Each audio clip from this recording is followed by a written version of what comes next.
첫날 밤에 행방불명된 신랑. 유영모는 혼례식을 올리기 앞서 신부의 얼굴을 못 보았다. 그 시대의 예절이 그러하였고 또한 지리적으로 멀리 있었다. 유영모는 요즘 사람들이 남녀가 자유스럽게 교제하는 것까지는 좋은데 마음속에는 남녀 유별의 만리장성의 담을 쌓고 있어야 한다고 하였다. 그리고 남녀의 사귐은 한눈에 반했다면서 황망히 사귀어서는 안 된다고 말하였다. 그거는 황망히 사귀는 그거는 이제 그 성욕의 영향을 받는 거거든요. 그러니까 금방 첫눈에 반하는 걸 굉장히 좋아하는데 첫눈에 반하는 거는 그거는 성욕의 노예가 될 수가 많아요. 그거 오래 못 가고 그러는 거거든요. 그 눈에 그야말로 홍대하게 씌어가지고 첫눈에 반하는 거예요. 그게 그 본능적으로 그러는 거예요. 그 사람들은 그 여자고 남자고 뭐냐 그러면 자식을 낳으려 그러면 우생학적으로 생물학적으로 그 여자들은 좋은 종자를 받다가 좋은 자식을 낳고 싶은 본능이 있는 거예요. 그래가 그 당시 멋이 있다 싶으면 체격 있는 놈하고 그러면 무조건 좋아하고 홀랑 빠지고 이제 그러는 거죠.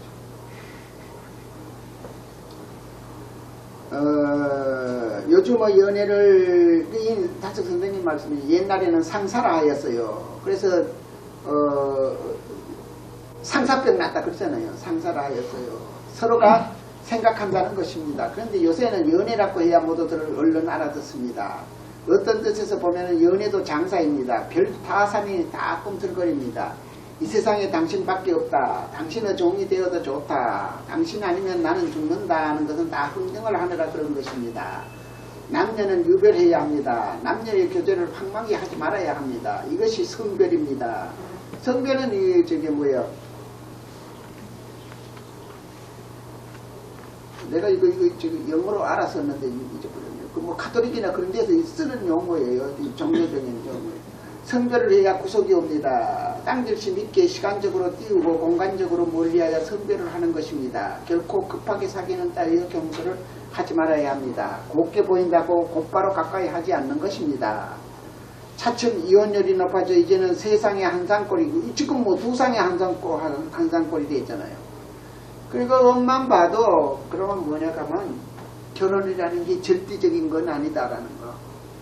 남녀의 사랑이 무슨 그게 절대적인 게 아니라는 거, 어디까지나 상대적이라는 걸 보여주는 거 아니에요. 그러니까 그 상대적인 결혼에 목숨 걸 필요는 없다는 거예요. 혼인을 일륜지 대사라 하면서도 일륜지 대사답게 신중하지 못한 때문이다. 가다가 그만두면 애초부터 아니간만 못하다는 것을 알아야 한다. 이인상시에 그런 게 있잖아요. 애인으로서의 사랑은 잠시나 존재로서의 사랑을 한다면 다이아몬드보다도 더 황홀하고 별보다도 더 싱그럽다. 그러니까 계속 우리가 사랑받으려고 결혼을 하려고 그러지를 말고 사랑하기 위해서 결혼을 해야 되는 거거든요. 기대가 많으면 싸우게 돼요. 그리고 섭섭한 게 많아지고. 그렇게 상대방한테 뭐 바라지를 말고 나는 사랑하기 위해서 그야말로 값없이 사랑하기 보통 그러잖아요.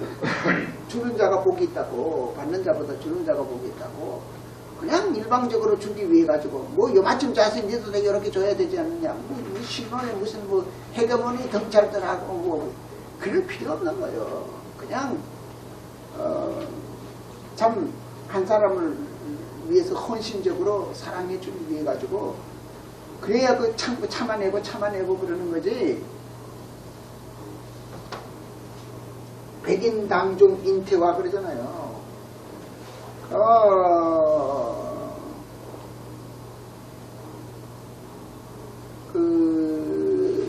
사랑할 때는, 연애할 때는 그 도파민이라는 호르몬이 나온대요. 도파민이라는 거. 그 도파민이 호르몬이 분비되면 약간 살짝 가는 거예요. 연애 감정, 연애할 때는 그 밤잠 못 오고 그럴 때는 막 봐도 또 보고 싶고, 옛날에는 우리 때는 편지나 했지요. 그러면 일주일에 한 번씩 뭐 편지 주고받고 그랬지만 요즘은 왼쪽을 만나고 왔는데 그냥 전화로 그냥 밤새도록 가는 거예요. 그게 살짝 가서 그런 거거든요. 그게 이거 도파민의 호르몬이 있는데 거기 뭐냐까 하면 18개월에서 2년 동안에 거기 호르몬이 분비가 된대요. 그러면 그 호르몬이 더 분비가 안 된다는 거거든. 그러면 그 처음에 그 긴장되고 그 설레고 그 흥분되는 그게 없어진다는 거예요. 그럼 옆에 와도 그만이고, 그러면 그 다음 주부터는 호르몬이 옥시토신이라는 호르몬이 분비가 된대요. 그건 뭐냐 그냥 편안하대요. 그래서 남편이니 여편이니 그러잖아요. 편안한 남자, 편안한 여자가 여편이고 남편이고 그 호르몬 분비가 그렇게 된다는 거거든요. 그렇게만 되면 다행인데 얘는 스트레스 주는 거거든. 스트레스 주는 거예요. 아이고 그거 가정이라는 게 그게 권투링 안 같거든. 그냥 싸우는 거예요. 그냥 싸우고 그냥 맨날 싸우고. 아이고 그거 참 그거 힘드는 거거든요. 힘들어.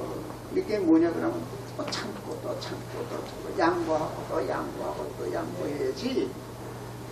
뭐 자꾸 싸우려 그러면 그 끝이 없어요. 살지를 못해요. 이게 참 남편 노릇 아내 노릇 하는 거 참 힘들어요.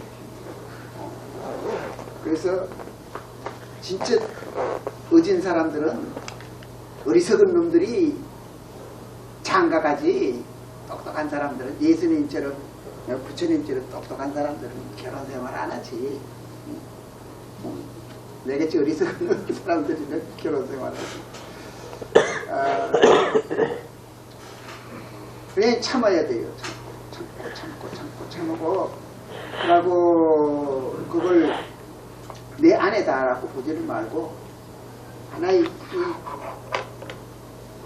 그 인생으로 태어나는 게 얼마나 불쌍합니까?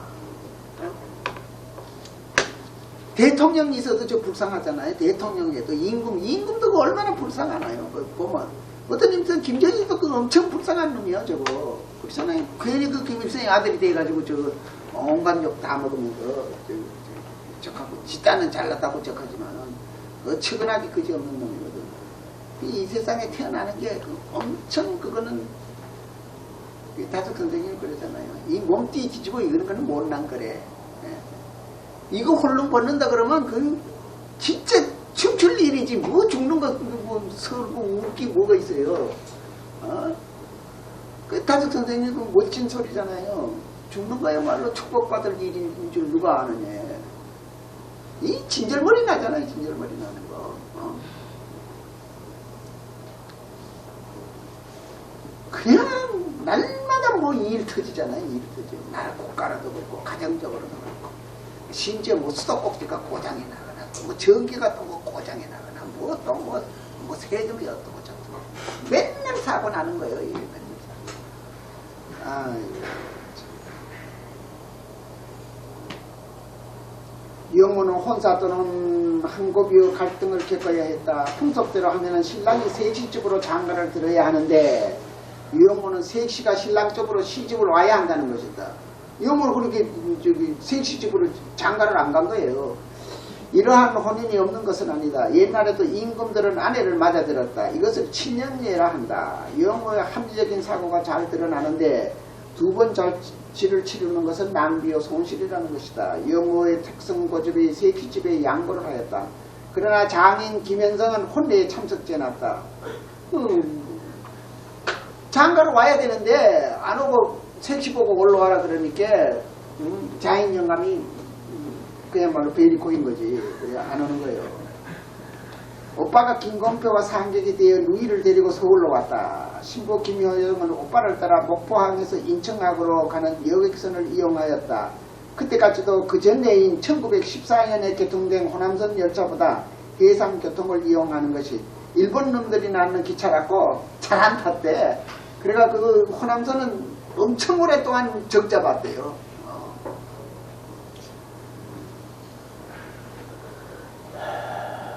인천항으로 배를 타고 오는 거예요.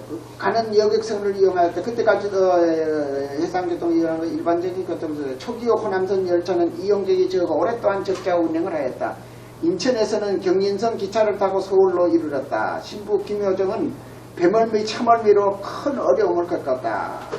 서울 당주동에 있는 신랑집 마루에 혼례식이 올려졌다. 중매를 선 목사 김필성이 주례를 맡았다. 신부도 14살 때부터 교회에 나간 기독교 신자라 교회식으로 결혼식을 올리는 데는 이견이 일치하였다. 그런데 특별한 것은 신랑 유영모가 주례에게 예식 때 읽을 성경 구절을 미리 지적해 주었다. 사도 바울로의 편지 고린도전서 7장 1절에서 6절까지였다. 아, 다섯 선생이 얼마나 깐깐합니까?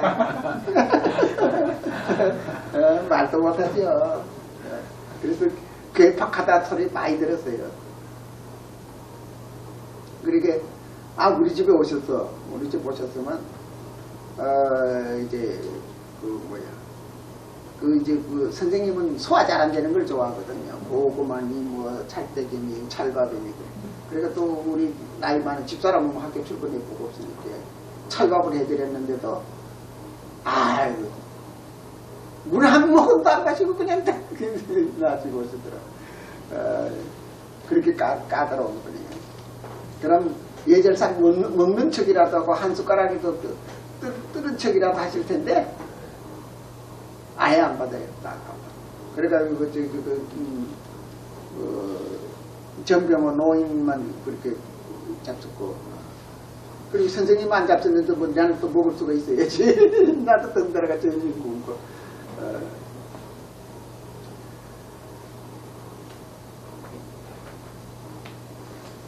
남자는 꼭 이제 읽으면 그래요. 남자는 여자와 관계를 맺지 않는 것이 좋습니다. 그러나 음행이 승하고 있으나 남자는 각각 자기 아내를 가지고 여자는 각각 자기 남편을 가지도록 하십시오. 남편은 아내에게 남편으로서 할 일을 다하고 아내도 그와 같이 남편에게 아내로서 할 일을 다하십시오. 아내는 자기 몸을 자기 마음대로 할 수 없고 오직 남편에게 맡겨야 하며 남편 또한 자기 몸을 자기 마음대로 할 수 없고 오직 아내에게 맡겨야 합니다. 서로 상대방의 요구를 거절하지 마십시오. 다만 기도에 전념하기 위해서 서로 합의하여 얼마 또한 떨어져 있는 것은 무방합니다. 그러나 자제하는 힘이 없어서 사탄의 유혹에 빠질지도 모르니 그 기간이 끝나면 다시 정상적인 관계로 돌아가야 합니다. 이 말은 명령이 아니라 충고입니다. 혼례를 올린 때가 1915년 9월 초가을이었다. 아직 늦더위가 있었다. 친척 이웃으로부터 많은 음식 부조가 들어왔다. 남은 음식을 이웃에 돌렸다. 25살의 신랑은 무명 바지 저고리를, 22살의 색시는 옥색 치마 저고리를 혼례복으로 입었다.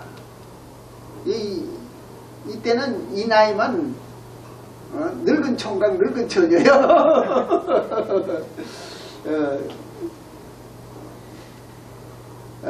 이거 이제 그 색깔은 사모님이 일러주더라고요.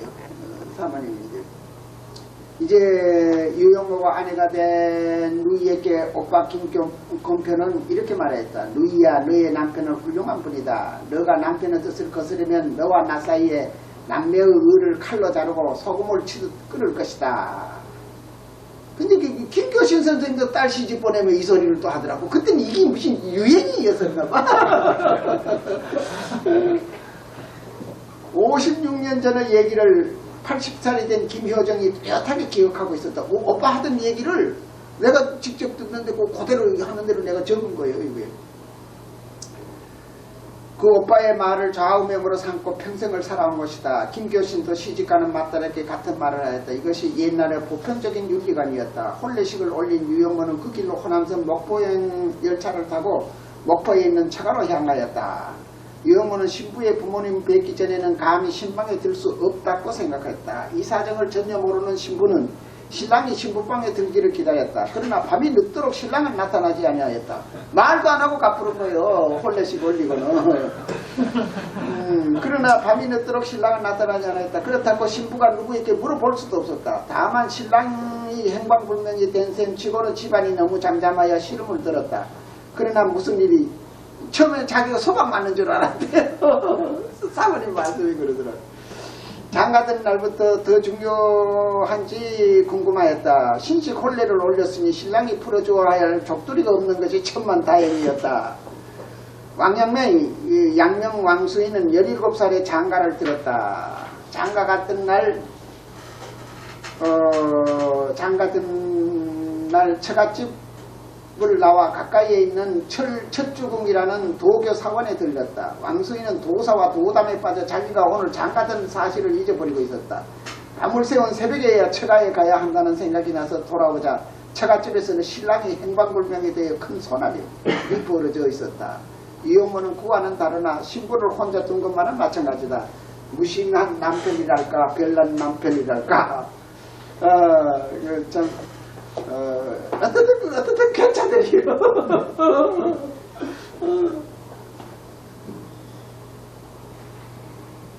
뭐 질문하실 거 있어요? 얘기하실까? 또 새로 시작하면 다 못할 것 같고. 뭐 얘기하실래요? 뭐 질문할 거 있어요? 아까 그 선생님 그 주례 선생님하고 본인도 몇 장이라고 그랬잖아요. 예. 그 부분이 어떤 내용이지? 그거 읽었잖아요. 이제. 아 읽는 걸 저기 모르셨구나. 남자는 여자와 관계를 맺은 그거는 성경 구절을 읽은 거예요. 그게 고린도전서 7장 1절에서 6절까지 서로 이제 그 부부가 자기 주장만 하지 말고 아내하고 의좋게 지내라는 그 소리고 그거 읽은 거예요. 다시 한 번만 읽어주시죠. 읽어달라고요. 남자는 여자와 관계를 맺지 않는 것이 좋습니다. 그래 결혼 안 하는 게 좋다는 거거든요. 사도 바울도 혼자 살았으니까.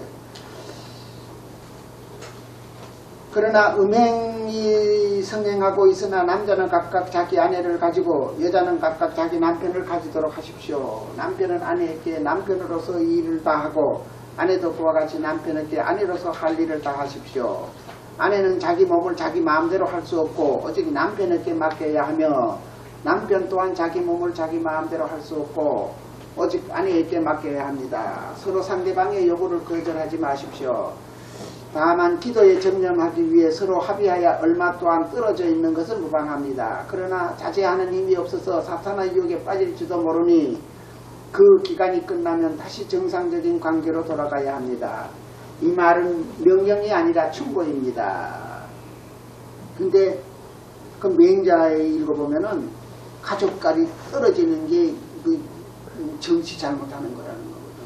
그래서 요새 그 뭐 기러기 아빠들 뭐 외국에 아내들 갔는데 2년 지나면 서로 그리워하는 게 없어진다는 거예요. 그러니까 남편이 그리워가지고 자식 보러 가려고 하면 아내는 그 비행기 값까지 보내라 그러는데 남편 보고 싶다는 생각은 없어지고 그게 오래 지내버리면 그리고 이 남편은 남편들이어서 바람 피우고 부인은 부인대로 미국에서 바람 피우고 그렇게 된다는 거예요. 이게 될수록 부부지간에 떨어져 있으면 사고 친다는 거예요. 사고 친다. 그렇게 인간들이라는 게 나약한 거예요.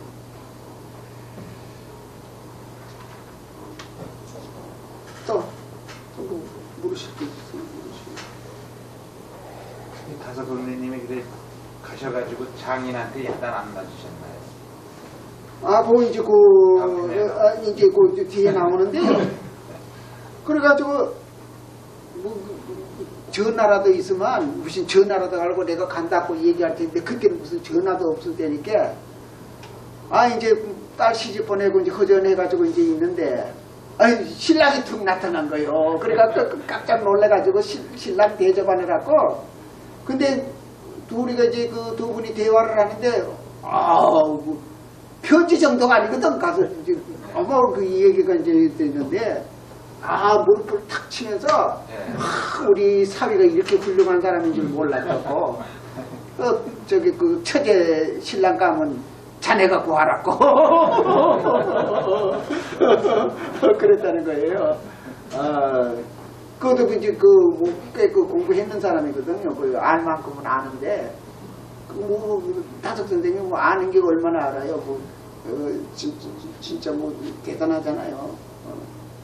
그때 이미 다 고전들 꿰뚫고 있을 텐데, 이미 동경유학과정 저기 하다가 왔는 사람이거든요. 그러니까 그때 하면 노자 하면 오산학교 있을 때 20살 때 노자 보고 불경 보고 웬만한 고전들 다 꿰뚫고 있을 테니까.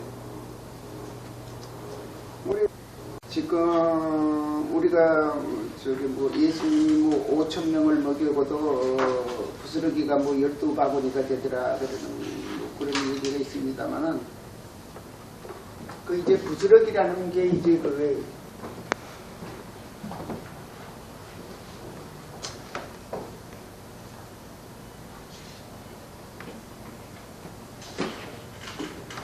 FR 프레그멘트라고 해가지고 아예 부스러기라 하는 게 이제 그 단장이라는 그런 뜻이 있어요. 아니 그러니까 이 금은 같은 그런 성질을 가지고 있는 거죠. 그렇게 부스러기거든요.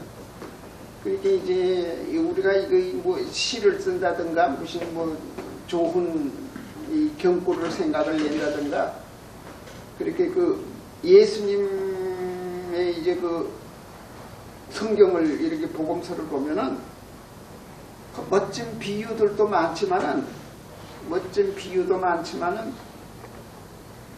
멋진 그 뭐 금원들이 많잖아요. 그러니까 그 전부 다 어떻게 예수님이 말했겠느냐 그런 거 이제 진짜 두루두루 모아가지고 그렇게 편집을 했는 게 아닌가 이제 그렇게 얘기를 하는 거죠.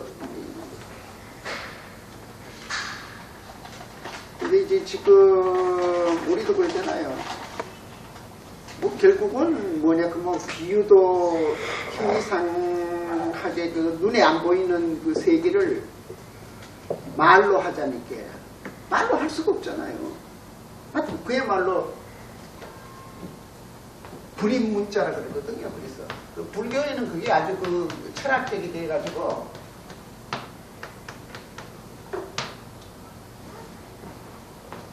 그래서 문장으로 뭐 이렇게 말을 맹글 수 있는 게 아니다는 거예요. 하나님이라는 걸. 그래서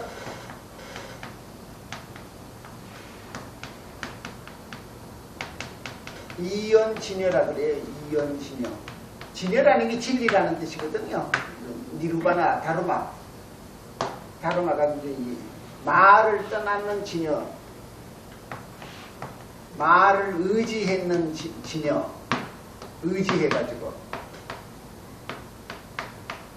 그게 하나님이라는 거는 말로 설명을 할 수가 없어요. 느껴야지. 그렇게 이제 전에도 뭐 여러 번 말씀드렸습니다만은 태아가 어머니를 안다 하면 그 거짓말이잖아요. 태아가. 근데 태아가 어머니의 존재를 느낀다는 거거든요. 그 어머니가 스트레스 받으면 태아도 스트레스 받는다는 거예요. 그래서 그 태교가 필요하다는 거거든요. 그 정서적으로 안정한 산모가 그 어머니가 정서적으로 안정되면 애들도 이렇게 정서적으로 안정이 돼 가지고 덜 빽빽 울고 다 이제 그럴 텐데 애기들이 특별히 또 신경질적이고 그런 애들이 있잖아요. 그게 정서불안이라는 거거든. 어머니가 애기를 빼가지고 정서불안을 일으켰기 때문에 애도 그렇게 된다는 거거든요. 그 애가 어머니를 느끼는 거예요. 어머니를. 그래서 우리도 그런 거거든요. 우리가 하나님 안다는 거는 태아가 어머니 아는 거나 똑같은 거예요. 우리가 하나님을 느끼는 거지 우리가 무슨 하나님에 대해서 무슨 똑부러지게 뭐를 얘기할 수 있습니까? 그러니까 그걸 뭐 금원으로 얘기하고 비유로 얘기하고 그래서 예수님이 그 뭐 잘합니까? 아무도 잘하는 게 없어요. 비유 잘하는 거예요. 비유. 그거 여기다 비유되고 농사 짓는 비유 이게 땅 속에 무슨 금은 보화 있는 비유 별 비유가 다 있잖아요. 그렇게 그 비유 잘 드는 거예요. 그 불경도 읽어보면 불경은 더 전생 후생 얘기까지 보태가면서 엄청 거짓말이지. 엄청 거짓말이고 완전히 그거는 대승경제가 소설가 뺨치고 시인 뺨치고 뭡니까 옛날에는 글 쓰는 게 없잖아요. 글 쓰는 게 없어요. 어디 쓸 데가 없고 다 비싸잖아요. 그러니까 시구를 많이 만들어내요. 그걸 가지고 이제 그래서 자연히 이제 그런 게 아예 그 불경에 보면은 그냥 시구가 또 나오고 또 나오고 또 나오고 또 나오고 그렇게 나오는 거예요. 그렇게 다 그렇게 다 부스러기지 뭐. 그러니까 경전도 부스러기 모아나는 게 팔만대장경이요. 팔만대장경. 근본은 뭐냐 그러면 하나님을 사랑하는 거예요. 하나님을 사랑하는 게 근본이에요. 하나님을 사랑하다 보니 자꾸 부스러기가 생겨. 하나님을 사랑을 먹고 살아야 되는 거거든요. 우리가 이제 뭐 부부 생활 해봤지만은 사실은 남편들이 밖에 나가서 활동을 잘 하려면은 아내의 사랑을 받아야 돼요. 아내의 지지를 받으면은 바깥에 나가가지고 참 안정적으로 활동적으로 적극적으로 활동을 할 수 있는데 아내의 사랑을 못 받으면 남편들이 기가 죽어. 또 부인네들도 마찬가지죠. 남편의 사랑을 잔뜩 잘 받는 사람들은 부인네들이 화기가 돌고 원래 저게 그렇잖아요. 그 연애하는 사람들은 얼굴이 확 피면 연애한다고 그렇게 얘기하잖아요. 대부분 금방 옆에 사람들이 알아볼 거죠. 혈액순환이 기분이 좋으니까 그야말로 엔돌핀이 자꾸 나오고 도파민이 자꾸 나오니까 혈액순환이 잘 되고 얼굴이 확 피죠. 그렇게 되는 건데 그렇지 않으면은 그렇게 뭐 실연을 당하거나 뭐 그래 보세요. 이혼을 당하거나 그러면 막 얼굴이 그늘이지고 다 그런 거거든요. 근데 우리는 진짜 하나님한테 사랑을 받으면은 그 뭐 여자한테 사랑받고 뭐 남편한테 사랑받고가 아무 관계가 없어요. 마누라 12번 도망간다 그래도 끄떡없는 거고 남편 날 버린다 그래도 끄떡없잖아. 하나님의 사랑이 있는데 뭐가 부족이 있어요. 그렇지 않습니까? 하나님의 사랑을 받으면은 이 세상 예수님 보세요. 12제자 몽땅 다 도망가 버리고 자 가족이 사랑을 해줍니까? 원 고향 사람들이 사랑을 해줍니까? 민족이 사랑을 해줍니까? 웬통 버림받는 사람이요. 낭전에 12제자도 다 도망가 버리고 자기밖에 없잖아요. 근데 뭐라 그럽니까? 나는 네 혼자 아니다 이거예요. 하나님이 계시다. 하나님의 사랑을 막 믿었는 사람인데 왜 나를 버리시나이까 가는 거 그거 다 쓸데없는 거 옛날 다윗의 시구를 그 십자가 위에서 그거 나무 시구 왜 여기 있어요? 그건 거짓말이잖아요. 그 유언이라는 건 일치가 돼야 되는데 복음서에 좀 다 달라. 그게 거짓말이라는 거예요. 거짓말이라는 거. 뭐 때문에 예수님이 뭐가 답답해가지고 엘리 나가서 합격하고 왜 나를 버리시나이까? 왜 그래요? 왜 그런 소리 할 필요가 없는 거예요. 예수님은 그런 사람이 아니에요. 하나님의 사랑을 꽉 믿는 사람이지 눈꽃만치도 의심이 없었는 사람인데 그러니까 내일 모레 죽는데도 내가 너를 평안을 주겠다, 사랑을 주겠다, 기쁨을 주겠다 그러는 거지. 그렇지 않으면 예수님은 그 말씀 도저히 이해할 수가 없는 거예요. 보통 웬만한 사람 암 선고 딱 받았다 하면 울고불고 난리 나는 거예요. 이 수많은 사람 가운데 내가 왜 그런 모진 병에 걸렸느냐고 한탄을 하면서 통탄을 하고 막 울부짖고 난리가 나는 말인데 내일 모레 십자가에 못 박혀 죽는 사람이 어떻게 그렇게 태어날 수가 있습니까? 그거는 하나님의 사랑을 꽉 믿기 때문에 그런 거예요. 그리고 위축되지를 않잖아요. 지금 뭐 선악교는 약간 한나라당에서 좀 안 밀어준다고 금방 톡 튀어나가고 그러는데 예수님은 그런 분이에요. 그런 분이 아니거든요. 딱 그렇게 믿어주기 때문에 아무 이 세상 인간들을 다석 선생님도 그러잖아요. 이 세상 다 몰라줘도 하나님만 날 알아주면은 아무 불평 불만이 없다는 거예요. 그래서 이제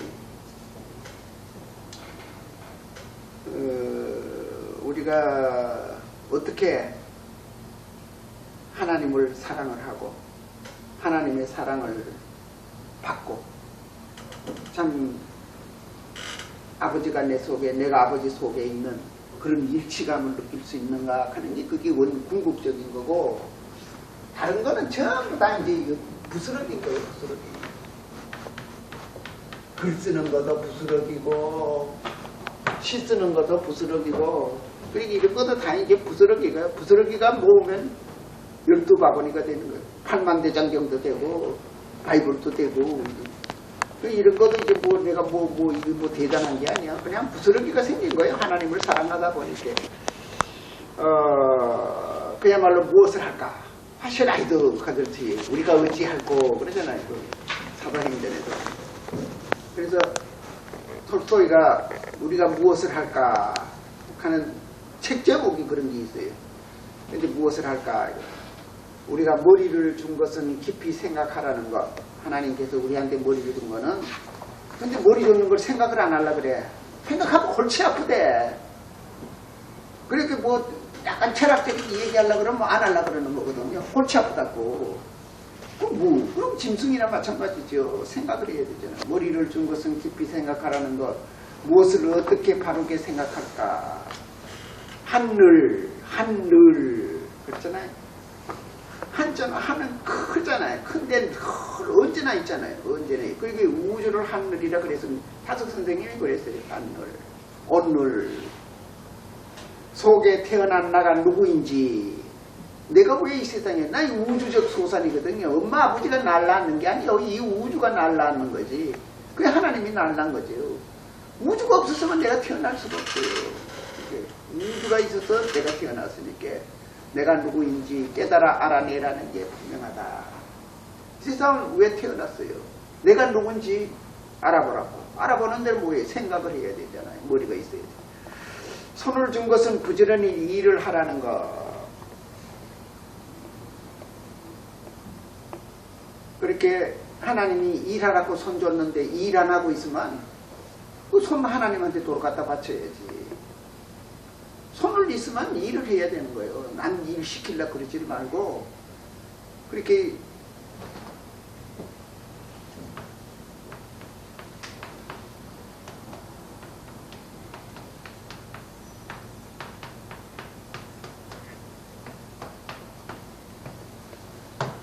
제 몸 거듭 제가 하기, 제 몸 거듭 제가 하기라고 해요. 이 다섯 선생님 하시는 말씀인데, 그래서 톨스토이가 이제 우리가 어찌할꼬, 그건 우리말로 지금 번역된 책이 없어요. 그게 난 이제 일어로 된 거를 이제 일본 책을 봤는데, 와레 나니 오나스베키까 하는 책이 있어요. 그걸 읽으면, 예, 어서오세요. 예. 그걸 읽으면 무슨 얘기가 있나 하면 모스크바의 빈민가 국세조사를 해요. 국세조사를 하는데 그래서 얼마나 가난한가 싶어가 이제 다 조사를 하는 거예요. 톨스토이가 농민들 흉년 들어서 그 안 굶어 죽게 하려고 돈 걷어 가지고 농민들 구호 활동 많이 하고 그 다음 전에 이제 빈민굴 있잖아요. 빈민굴. 이 소련에 공산주의 혁명이 일어났잖아요. 그 볼셰키비 혁명이 일어났는데 그 공산주의가 득세하게 생겨가 있어요. 그 짜르 정부가 그게 얼마나 부패했는지 정치를 제대로 안 해가지고 이렇게 모스크바의 거리에 사람이 걸어가는데 반이 거지예요. 반이 거지라는 거예요. 그런데 거지 동량을 못하도록 법령을 맹글어 놔놓으면 경찰한테 걸리는 거거든요. 그러니까 뭐 제스처가 있대. 인사하는 것처럼 척하고 쌍쌍 내빈데 그 안 들키려고 경찰한테. 경찰을 구걸하는 거 보면 경찰이 붙잡아가니까. 그렇게 제가 한 10여 년대가 한 20년 됐나 그 한창 땅굴 할 때 내가 철원 땅굴 한번 가봤거든요. 근데 그 헌병이 이렇게 뭔가 누가 소개를 하면서 거기 그 철원에 옛날 뭐 군당 뭐 하던 그 앞을 지내가면 그 연못이 하나 있더라고요. 근데 그거는 아무 손을 안 대가지고 고기반 물반이래. 설명하는지 그러더라고. 하도 그냥 고기들이 새끼만 쳐가지고 고기반 물반이라고 저 연못이 그러더라고요. 진짜 모스크바 거리에 거지반 평민반이라고 그렇게 거지가 많아. 그걸 정치를 못해도 그런 거예요. 지금 우리나라에서 자영업을 하던 사람들이요 50만이건 뭐 150만이건 얼마건 뭐 일반 고용 근로자로 변했다는 거예요. 자영업이 문을 닫으니까.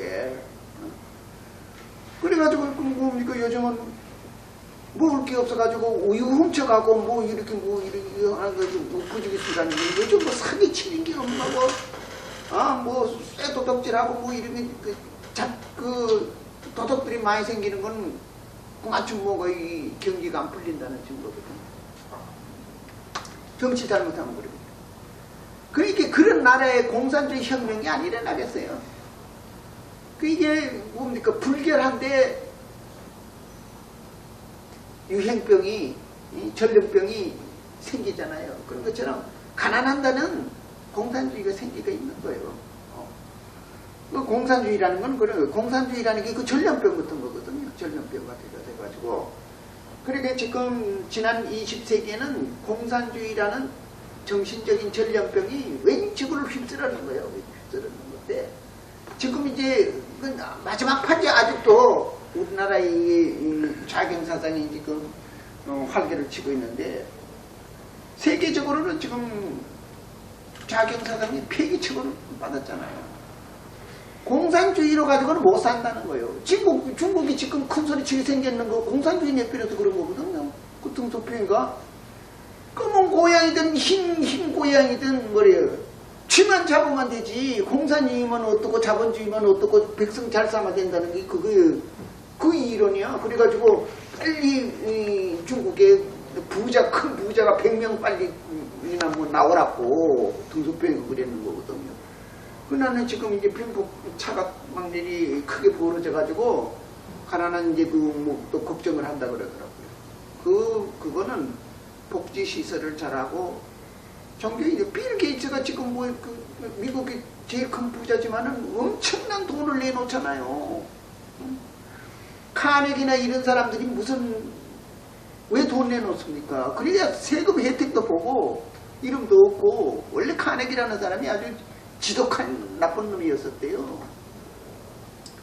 이게 우리나라도 이 자본주의만 경쟁만 해가지고는 못 사는 거거든요. 그러니까 평생 모은 돈 자꾸 내놓고 그러잖아요. 그거는 공산주의 이론으로 가지고 설명이 안 되는 거예요.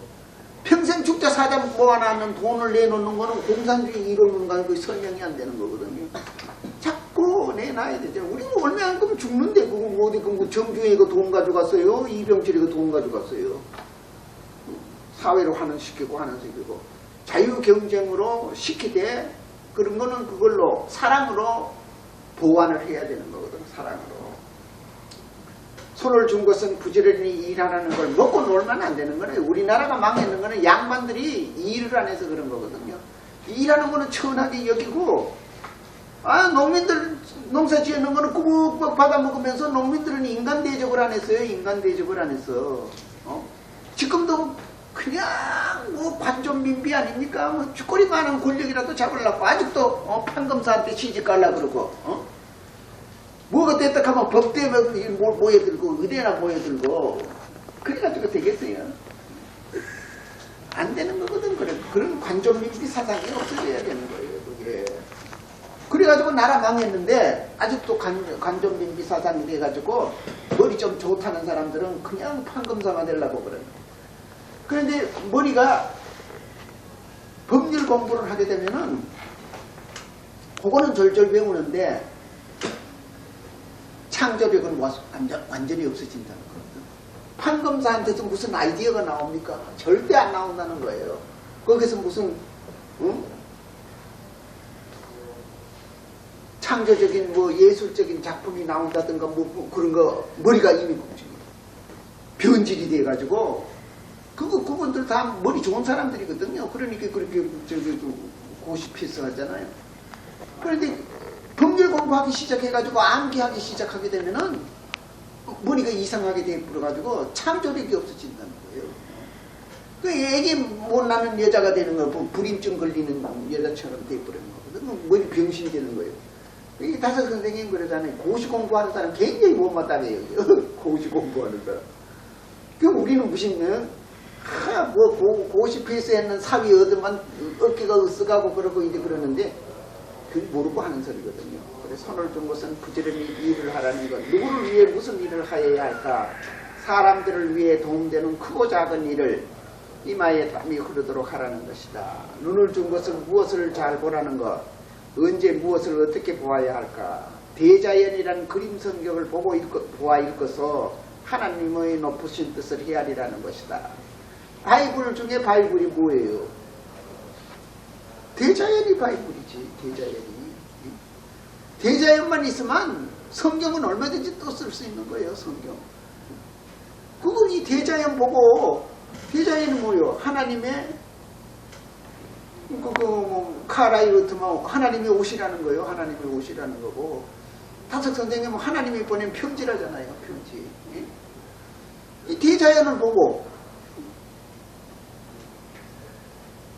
하나님이 계시다는 걸 아는 거거든요. 대자연은 그림 성경이야. 그림 성경을 보고 읽어서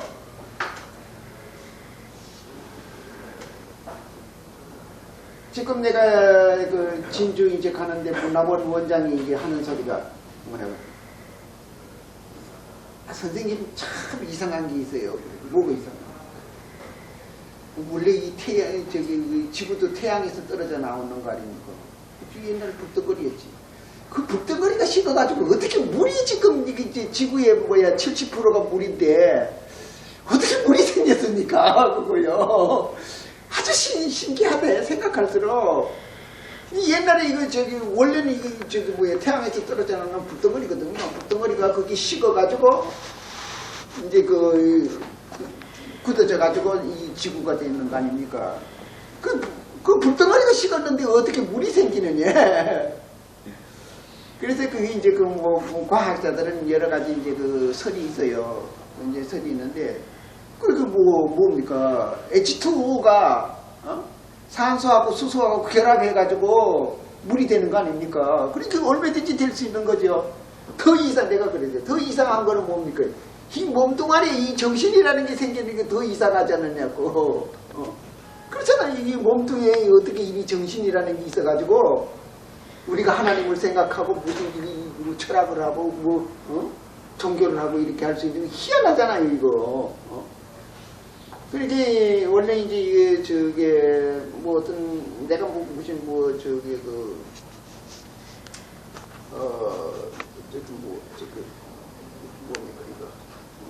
이거 지학을 하고 그런 사람도 아니지만 물리학을 하는 얼른 보니까 그러더라고요. 이 지구가 이제 굳어져 있을 때 아주 별똥별들이 많이 떨어져 있는 그런 데가 있었대요. 거기에서 수분이 왔다는 거거든요. 수분이 되는 거기에서 와가지고 그래 이제 와가지고 거기서 이제 물이 생겼는데 그 물이 생겨가 올라가 떨어지면서 처음에는 산소가 없어가지고 아주 수프의 바다같이 꿀쭉꿀쭉한 바다였대요. 이렇게 근데 이제 그 산소가 생겨가지고 그렇게 식물이 생겨가지고 이제 정화를 해가 지금 이 바닷물 끝이 됐는데 그렇게 처음에는 여러 박테리아 같은 게 생겨가지고 이제 조그마한 이렇게 이제 조금 이런 게 이제 생겨가지고 점점 그거 이제 무트로 올라오고 그거 이제 하늘로 날고 그러는데 그게 10억 년이 걸렸다는 거예요. 15년이. 이 지구가 40억 년 되잖아요. 그거 얘기하려면 끝이 안 나니까 대략 이제 신기한 거예요. 그러니까 우리가 이렇게 살게 된다면 천변만화가 1000만 번도 더 돼가지고 우리가 이렇게 되는 거거든요. 그러면 길가 댕기는 돌 하나를 봐더라도 우리는 진짜 감동을 해야 되는 거예요. 우리 인간들이 나타나기 위해 인간들이 나타나는 거는 지금 하루에 24시간을 됐지만 지금 23시 그 정도밖에 안 됐다는 거예요. 지금 우리 인간들이 이거 예, 뭐 1만 년 역사라 그러잖아요. 근데 우리가 이제 유인원에서 떨어져 나오는 게 한 500만 년 전에 이제 그 지금 원숭이들은 그냥 아직도 기어다니는데 우리는 지기 유인원이 된 게 500만 년 정도 되는 거거든. 그 이제 대략 그걸 하려면 오는 것도 다 못하니까. 귀를 준 것은 빠트림 없이 들으라는 거. 언제 어디서 무슨 소리를 들어야 할까.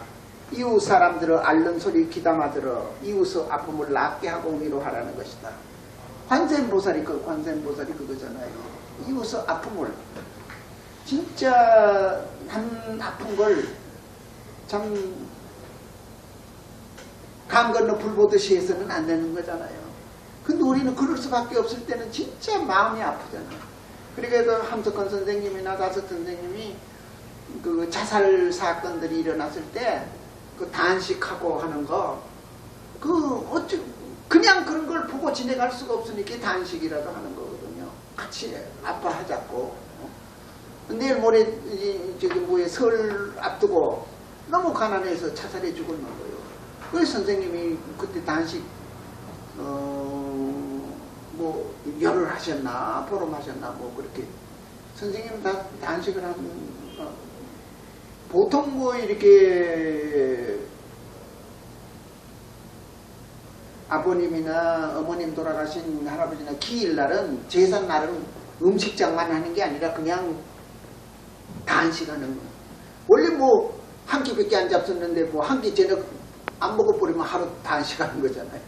이제 그렇게 하는 거고, 보통 뭐 일주일이나 이렇게 보름씩 열흘씩 이렇게 단식했는 것도 그래도 한 대손가락 꼽힐 정도를 하는데, 그 중에 이제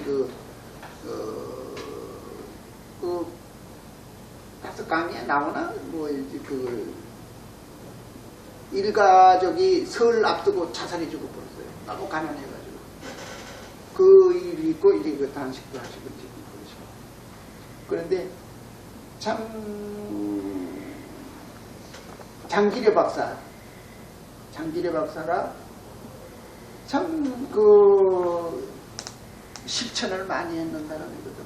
남 아픈 일이 있으면 6.25 때 병 들어가지고 죽어가는 사람들 엄청 치료해주고, 태풍 사라오 때 그냥 나라가 다 돌봐주지도 못할 때 그때 장기리 박사가 참 고생 많이 하고, 그렇게 이제 처음에는 6.25 때는 이제 미국에서 이제 지원이 오기는 왔지만은 달러 지원이 있어서 그랬지만은 천막 쳐놓고 무료 보건, 무료 치료해 줬어요. 무료 치료는 이제 그러니까 이제 전쟁이 딱 끝나니까 후원금이 딱 끊어지는 거예요. 그래서 갑자기 돈을 받으려고 하면 뭐 돈이 금방 그 사람들이 생깁니까? 처음에는 뭐 교회에서 헌금 걷어주지 먹고 막 통을 하나 갖다 놔서 그런데 돈 몇 푼 들어. 아이고 읽어보면 아주 웃긴다고요.